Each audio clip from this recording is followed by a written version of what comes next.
Welcome back to the Face Off Sports Network. I'm Anthony Servino here with Steven Bradshaw with a rookie and sophomore best ball draft over at underdogfantasy.com. This is a best ball draft like we're all used to, but what's different here is the player pool is only filled with incoming NFL rookies and second-year players, hence the name rookie and sophomore. The roster's a little bit smaller. The division size are a little bit smaller, but just like all of the other big tournaments in Underdog, there's big prizes in this tournament. This is a tournament that I do pretty good in. In the past 2 years, I've made it to the finals and the semifinals, so hoping to repeat in 2024. I mean, depending on where this number one pick goes, I'm really into Bijan Robinson this year with Kirk Cousins there. I think this guy's finally going to get used right, but I have a feeling he's going to go 101, and he does. What do you want to do? We can go Puka or we can go Gibbs. I'm fine going either one if you want to hammer down the receiver, or do you want to lock down a running back? Yeah, I'd probably just go running back here. As I'm scrolling down, there's a lot more wide receivers that I like than running backs. I think, Bijan is definitely like my best player available. Yeah. But Gibbs is right there with him. I was never really a big fan of him last year, but I think the offense is just so good. He started getting that goal line role at the end of the year away from David Montgomery. So he should have a monster year, although I really would have liked to get Bijan. We're back in 3 picks, though. So let's see who's available at the 107. I can't believe Puka's sliding right now. Yeah, if we get Puka, that would be nice. But I predict that this guy's going to take him. Yes, and he does. What are you thinking here? Do you think the hype for Marv is warranted? This is pre-NFL draft. We don't know landing spots, but I don't mind going Marvin Harrison Jr. I think I'm going to go Marv. I want to go Marv as well. I have, it seems like one of those things where it's like, I don't want to get over my head with drafting these rookies. I don't want to get sucked into the rookie hype, but once you kind of start breaking it down, it's like, do I really want any of these other players ahead of Marv? And I don't think you do. It really seems like the difference between him and Rashee Rice and Tank Dell is pretty big. I would much rather have Marv than those guys, even without a team. Yeah, and there's a good chance. Like, what if the Chargers trade up and get Marvin Harrison, which is in the cards? What do you think here? I got Tank Dell, number 1 ADP on the board. I'm not a huge Tank Dell fan, but I don't hate it. What do the running backs look like? I know we're short on time. Just hit the running back button. Tajay Spears. Yeah. I'm going with Tank Dell or Laporta here. You want to go take Laporta here? Let's go Laporta. Let's go Laporta. I like that. We're on the clock at 1 pick. Maybe we're looking. Okay, so Jay Daniels go off the board. Rome, Reed. Running backs, we could take. What's Spears, the quarterback look like? May.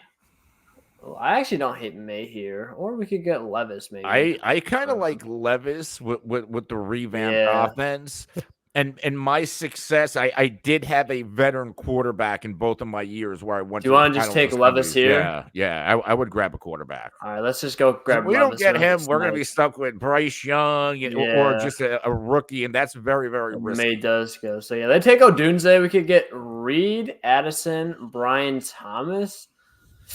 Ooh, I mean, do you like? I like Reed probably. Addison is right there. I don't know how far you want to drop him without Kirk Cousins. I like Addison more. I would go Reed here.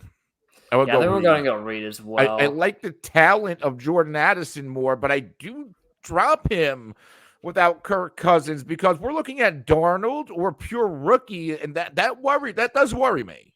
Yeah, either one is just not going to be great for him. He was much worse without Kirk Cousins last year, where Jefferson, Hawkinson were about the same. Addison had a steep drop off.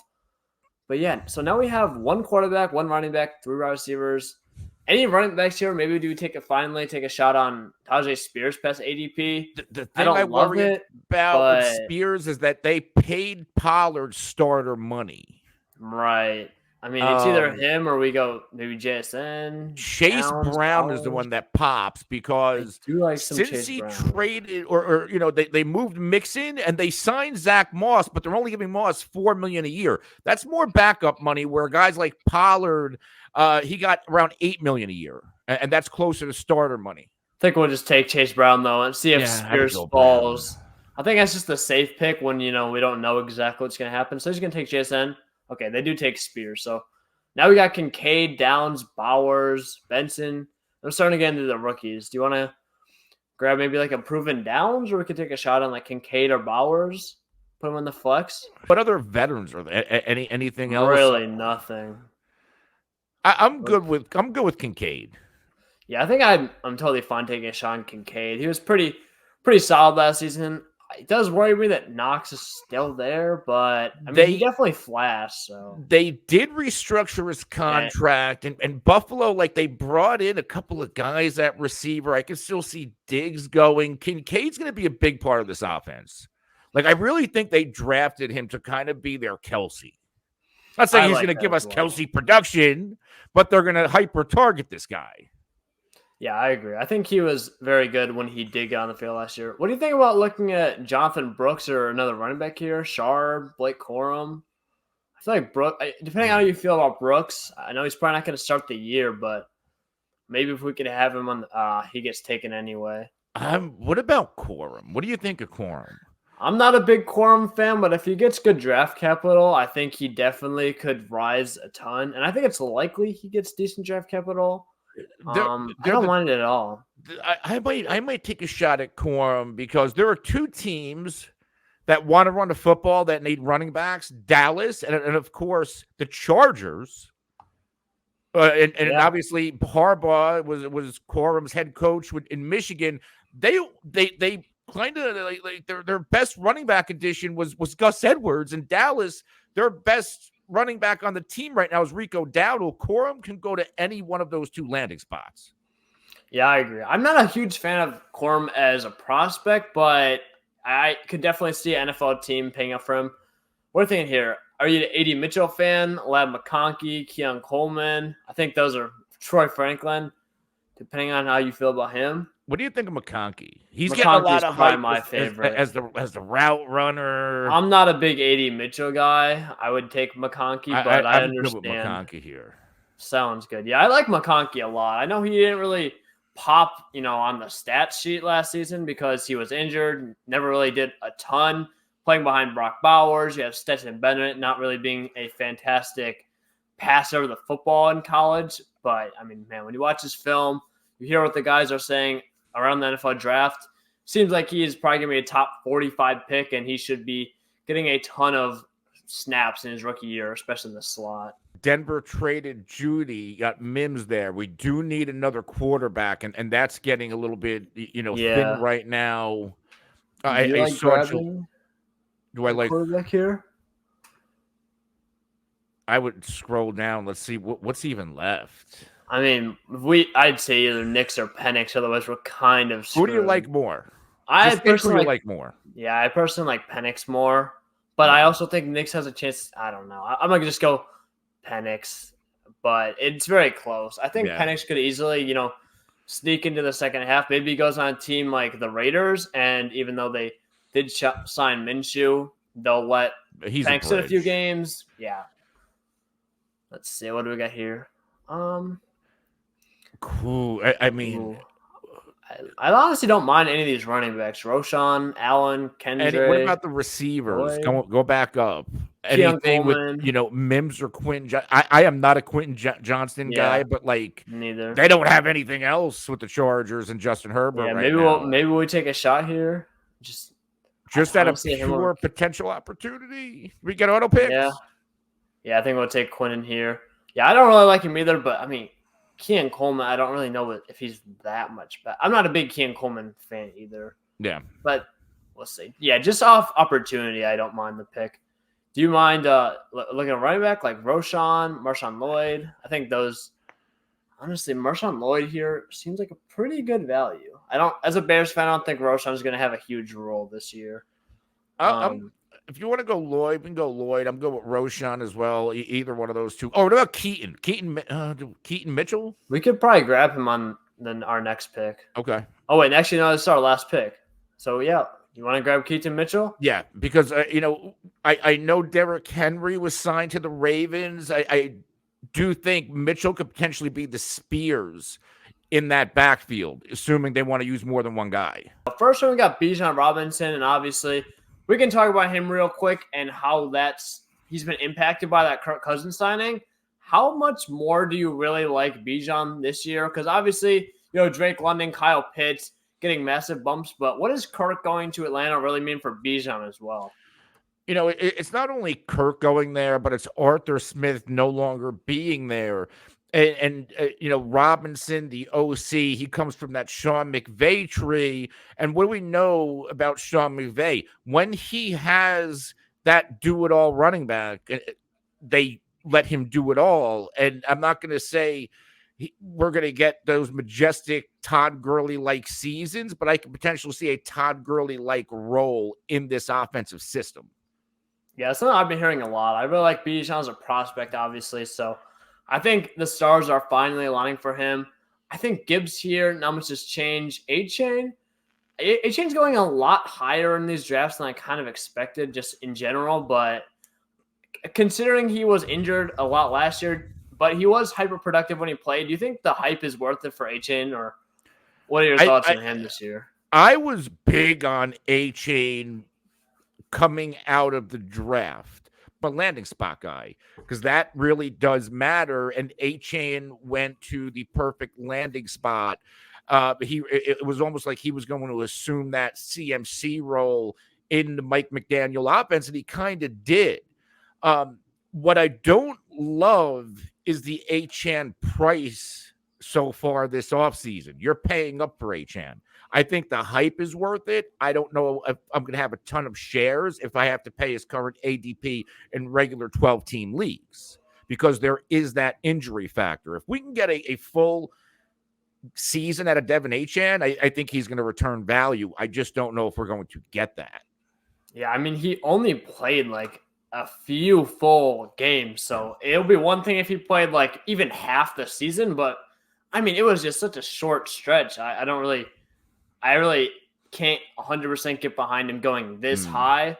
But we got Stroud, Puka. I guess we took Marvin Harrison, who could be viewed as a riskier asset. But in my mind, just news today, didn't participate in his pro day, didn't attend the NFL Combine. So it kind of seems like NFL teams, potentially the Cardinals, that's where my head is right now, just are set on him. So do you think Marv is going to be a Cardinal? And if so, what does that mean for his 2024 fantasy outlook? Listen, whether it's the Cardinals or if we see the Chargers make a move to go get him, I'm fine with either one of those landing spots. Now, if New England throws a curveball and they say, hey, we're going to go with Jacoby Brissett and we're going to take Harrison and maybe go get a quarterback next year, I'm going to be very worried if he went to a place like New England or the New York Football Giants. But Chargers or the likely landing spot, Arizona, I'm all in, because we know Kyler Murray, when healthy, can support a productive receiver. He did that with Hopkins. He did that with Hollywood Brown. We obviously know what Justin Herbert can do.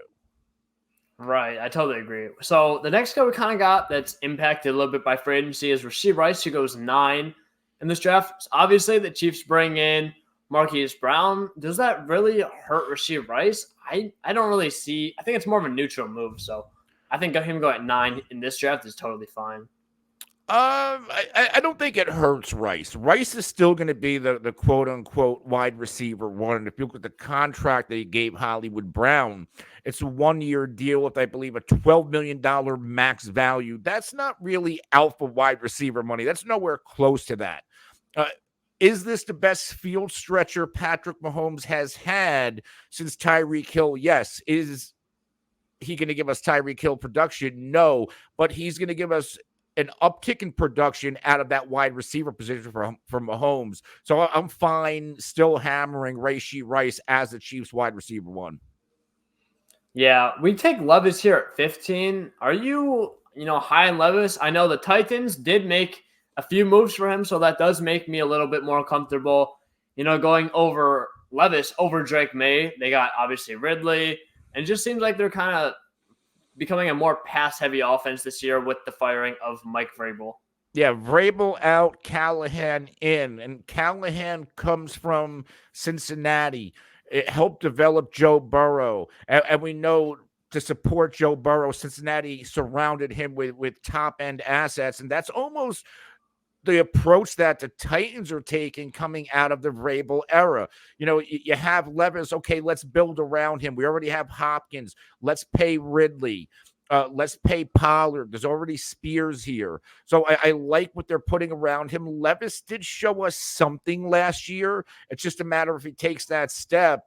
And plus, again, in this draft, I do think the right strategy is getting a second-year starter, somebody with league experience, and then handcuffing him with a rookie.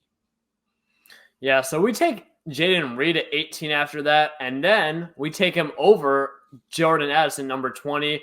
But Addison does go ahead of Brian Thomas Jr. and JSN. What are your kind of thoughts on that price point with Kirk Cousins leaving? Do you like that? Do you like him appropriately valued there? There's a reason I wanted to pass on Jordan Addison because and I'm a big Jordan Addison guy. I always say if you put Addison and T. Higgins and Devonta Smith and ask me, well, who would I pick to be my wide receiver one if I was a general manager? It would be Jordan Addison. I think he has it all. The thing is, we're looking at a rookie quarterback or Darnold. They already have Hawkinson and Justin Jefferson there. And how much is a rookie really going to pass? So I just don't know if that target share is going to be there for Jordan Addison if everybody else is healthy. Yeah, we take another guy that's impacted by free agency, Chase Brown. So obviously the Bengals already have Brown, and they bring in Zach Moss. Now, Zach Moss looked very good last year, but they didn't sign him to a massive contract. They did kind of give him around the same kind of money that Austin Eckler got. Not necessarily like clear RB1 numbers, but definitely something worth it. Do you think Brown's going to beat out Zach Moss for the RB1, or are they going to run more of a committee style in 2024? I think it'll be a committee style, but Chase Brown, I think he's a better running back overall. I think he's a little bit more explosive. Moss looked really good last year, but he also had a few years prior where he didn't look that good. Was Moss a product of the Steichen system with Indianapolis and the way they run the football? Where, Chase Brown, I like him as a pass catcher more. I like that he has this offensive system down, even though they're shifting coordinators because Callahan went to the Titans. They promoted from within. So I'm good going with Chase Brown. Like I will probably value rest of offseason until beat writers, or if they give me anything else to chew on, I'm going to value Chase Brown over Moss. And again, they're not paying Zach Moss that starting running back money, and quite frankly, they're not paying Eckler that in Washington either. Right. So we take Chase Brown over Tajay Spears, but Spears does go above Trey Benson. How far are you dropping down Spears in your rankings? I was never a big fan of him. I thought it was very, very likely that the Titans were going to bring someone else in. But do you trust the talent enough to where you think he's actually going to get on the field? Or they did pay Tony Pollard a good amount of money. So how far are we dropping him now? I'm going to discount Spears, right? Because, what you're paying Tony Pollard, the thing that the head scratcher about the Pollard move is that he has a similar skill set to Spears. I thought they would bring in something more similar to like a Derrick Henry, almost like a Gus Edwards, and let Spears play the change of pace. They really have two running backs that can do a lot of the same things, which could tell me, hey, we're going to get maybe a 60-40 split. Yeah, I don't really get it either. It seems like they're both kind of like not great first and second down players, but they make their money as a pass catcher on third down. Yeah. So we do take Blake Corum in round 8. Do you like Corum as a prospect, or we kind of talked about it during the draft? Are you just kind of hoping that he falls into one of those premier landing spots? Dallas would be amazing. What are your thoughts on Corum? Corum's a landing spot guy to me. And I look, this isn't the strongest running back class. And free agency told us that this isn't a strong running back class, right? Because on day 1 and day 2 of the legal tampering period, all of the top running backs were scooped up really fast. So that tells me these teams were willing to pay a little bit more because they didn't love the incoming rookies coming in. So now we look at a guy like Corum. We have to hope he lands with his former head coach with the Chargers, or maybe a landing spot like Dallas, and hope for the best. No, I don't love him as a prospect. He looked really good in college, but a lot of players do. You just got to hope he goes to the place that he's going to get some volume. I agree. Something I'm noticing now is Jalen Wright went at 37. I don't know if you have a strong opinion about Wright, but he had a great combine. I've been seeing him mocked to the Cowboys as well a few times. I feel like he's a little more volatile than Corum just because he doesn't have quite the college production. He's more of that athletic guy, but I have Wright higher than Corum as a prospect. So honestly, maybe getting him at 37 here, getting him in the late end of these drafts is pretty good value in my opinion. Yeah, it's a nice flyer pick. Again, there's only so many prime landing spots for rookie running backs right now. So we just got to hope when we're taking these guys that they get to a place where they're going to see the field. Yeah, let's wrap this up talking about Quentin Johnston. I mean, we could have went Keon Coleman. We could have went Pop Douglas. It's not the best pick ever. Like, I'm not jumping out of my seat, but at the same time, the Chargers have Josh Palmer, Quentin Johnston, and that's it. So, yeah, I'm not a Quentin Johnston guy. I full faded him last year. The only thing that's appealing about him now is that the Chargers completely dismantled their wide receiver room with Mike Williams and Keenan Allen. Do I think they go target receivers in the draft? Yes. We just have to hope that Quentin Johnston takes some kind of a leap. And if he does see the field, he's going to get volume because outside of Palmer, who's good, he's not great. Like, if you look at the skill set, Johnston should have enough to where if he gets the volume to be productive. So this is a pure speculative dart throw for a former first-round pick. So let's just go over this team real quick, and then we'll wrap things up. It is 2 quarterbacks, 4 running backs, and 6 wide receivers plus tight ends. So 12 players total, 4 teams. We take Levis, Michael Penix, Gibbs, Chase Brown, Blake Corum, Keaton Mitchell at running back. Don't mind that room at all, especially with how dense this position is. Then wide receiver tight end, we take Marv, Sam Laporta, Jaden Reed, Dalton Kincaid, Ladd McConkey, and Quentin Johnston. I like the team overall. Any thoughts? Anything you would change? You feel confident about making money with this team before we wrap things up? I like the team. The only thing I would have done a little bit different is possibly have taken our quarterback to a little bit earlier. Because, again, these formats, the quarterbacks dry up really quick because there's rookies and sophomores. So it's a very, very small quarterback pool. Yeah, I agree. I think maybe we go take even Stroud, Caleb Williams early, and then maybe we get like a Rasheed Rice, Tank Dell, maybe even Neighbors on the way back around. But overall, I thought we did pretty good, especially when we're talking over every pick and we have 30 seconds of 4 teams. Yeah. But I hope you guys enjoyed. This is a pretty fun, cool, unique draft. If you guys want to draft an Underdog, use code FSN. You will get your first deposit matched up to $100. But again, thank you guys so much for watching. If you want to see more, click the subscribe button, leave a like, drop a comment, and I'll see you guys in the next one.